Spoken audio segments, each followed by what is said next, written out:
Bon week-end à vous tous. Je suis heureux de me retrouver devant vous pour continuer ce matin notre série intitulée « Le malheur ne dure qu'un soir ».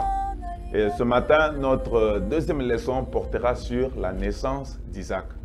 Continuez à partager au maximum autour de vous pour édifier des âmes et sauver des vies. Le soir arrivent les pleurs et le matin un cri de joie, nous dit le psalmiste dans Psaume chapitre 30 verset 6. Nous avons vu à la précédente leçon que le soir parle du désespoir, car le soir l'homme ne travaille pas, car le soir le soleil se retire. Ce qui fait que le matin parle de l'espérance. Ainsi, par ce passage, le psalmiste veut nous dire que le désespoir conduit l'homme à pleurer, mais l'espérance en Dieu te fera pousser un cri de joie, car l'espérance ne trompe point.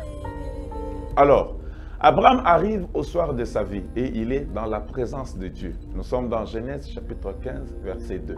Et malgré son cheptel nombreux, des serviteurs et des servantes, il dit à Dieu, « Voici, je m'en vais sans enfant. » Et Dieu lui fit une promesse de lui accorder des descendants qui ne peuvent se compter. Première chose, Dieu sait agir au-delà de ce que nous demandons et pensons. Regardez, Abraham cherchait 2, 3 ou 5 enfants. Dieu lui dit, il faut espérer avoir plus avec moi. À toi qui es désespéré ce matin, je te présente un Dieu des possibilités illimitées. Écoute, autant les cieux sont élevés au-dessus de la terre, autant les voies de Dieu sont au-dessus des voies de l'homme et les pensées de Dieu au-dessus des pensées de l'homme. Et à 100 ans, Abraham a eu Isaac. Et l'apôtre Paul dira dans Romains chapitre 4, versets 18 à 19, « Espérant contre toute espérance, Abraham crut, en sorte qu'il devint père d'un grand nombre de nations, selon ce qui lui avait été dit, telle sera ta postérité. » Et sans faiblir dans la foi, il ne considéra point que son corps était déjà usé, puisqu'il avait près de 100 ans et que Sarah n'était plus en état d'avoir des enfants. Écoutez, pour avoir des enfants, l'homme a besoin de compter sur son corps. Même les naissances in vitro demandent que le corps intervienne en amont pour la production des semences. Et l'épître aux Romains nous dit que le corps d'Abraham était déjà usé et Sarah n'était plus en état d'avoir des enfants. Voilà pourquoi quand Sarah a vu que de son côté ce n'était plus possible, elle avait demandé à Abraham d'aller vers Agar parce qu'il y avait encore une possibilité avec Abraham.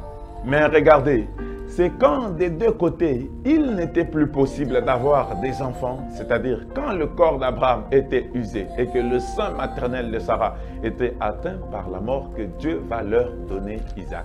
Parce qu'ils ont espéré alors que tout était fini. Deuxième chose, ce que Dieu promet, il peut l'accomplir.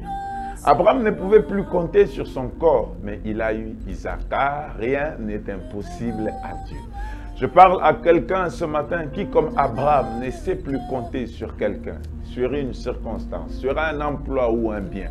Écoute, même quand c'est trop tard, même quand l'on dit de ta vie ou de ta situation qu'elle sent déjà, comme avec Lazare, Dieu peut toujours accomplir sa promesse. Ne désespère pas de la vie au point de dire à quoi me sert de vivre. Car la Bible déclare, pour tous ceux qui vivent, il y a de l'espérance. Et même un chien vivant vaut mieux qu'un lion mort. Un matin d'allégresse arrive pour toi. Alors, si vous avez été béni par cette méditation, abonnez-vous, aimez, partagez, écrivez-nous ou même commentez. Nous allons vous lire et vous répondre dans un meilleur délai.